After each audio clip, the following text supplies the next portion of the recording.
మిత్రులందరికీ స్వాగతం. ఈరోజు నరసింహ శతకంలోని 77వ పద్యం చూద్దాం.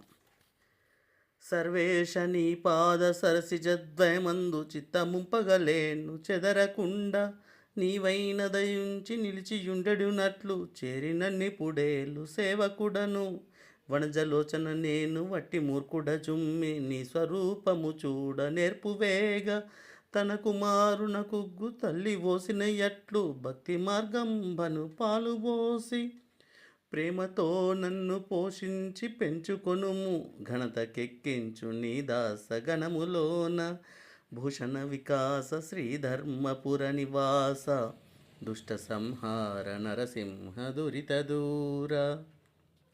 మిత్రులరా, దీని పద్యం యొక్క అర్థం చూసే ప్రయత్నం చేద్దాం. సర్వేశ నీ పాద సరసిజద్వయమందు చిత్తముంపగలిగేను చెదరకుండా. స్వామి, నీ పాదాల మీద నా ధ్యానం ఉంచడం నాతోటి అయితే లేదు. నా చిత్తం పదే పదే చెదిరిపోతుంది. కాబట్టి ఏకాగ్రత కొద్దీ నీ పాదాలను కొలుసు నాతోటి కాదు. నీవైనా దయించి నిలిచి ఉండేటట్లు చేరి నన్ను ఇప్పుడేళ్ళు సేవకుడను. కనీసం నీవన్నా ఆ విధంగా నా చిత్తం ఉండేలా చెయ్యి. వనజలోచన నేను వట్టి మూర్ఖుడ చుమ్మి నీ స్వరూపమును చూడ నేర్పువేగ. నేను నీ అంత గొప్ప రూపాన్ని దర్శనం చేసే స్థాయి కాదు. నీ స్వరూపాన్ని చూడడం నువ్వే నాకు నేర్పాలి. ఎట్లా నేర్పాలనో తెలుసా? తన కుమారునకుగ్గు తల్లి ఓసినట్లు భక్తి మార్గంబను పాలు పోసి.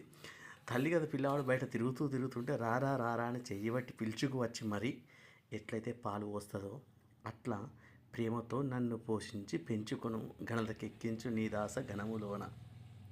అట్లా ప్రేమతోటి నువ్వు నన్ను మంచి మార్గాన్ని నడిపించు స్వామి. నీ దాసగణంలోన నన్ను ఒక మంచివానిగా చేయి స్వామి అని కోరుకుంటుండ్రు. నిజంగా అంటే నాకు ఏమున్నా లేకున్నా నన్ను నువ్వే మంచిగా చేయాలి స్వామి అని పూర్తిగా అర్పణ చేసుకుంటుండు. నిజంగా చాలా గొప్ప భావం ఇది. మరొకసారి చూద్దాం.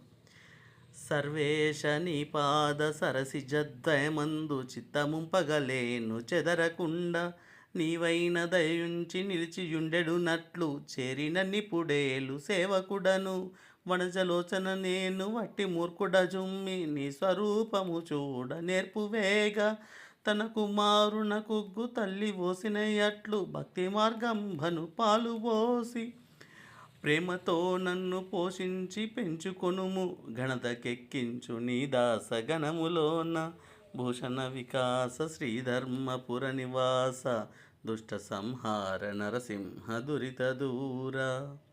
మిత్రులారా, మరొక పద్యం నేర్చుకునే ప్రయత్నం చేద్దాం. అంతవరకు ధన్యవాదాలు. సెలవు.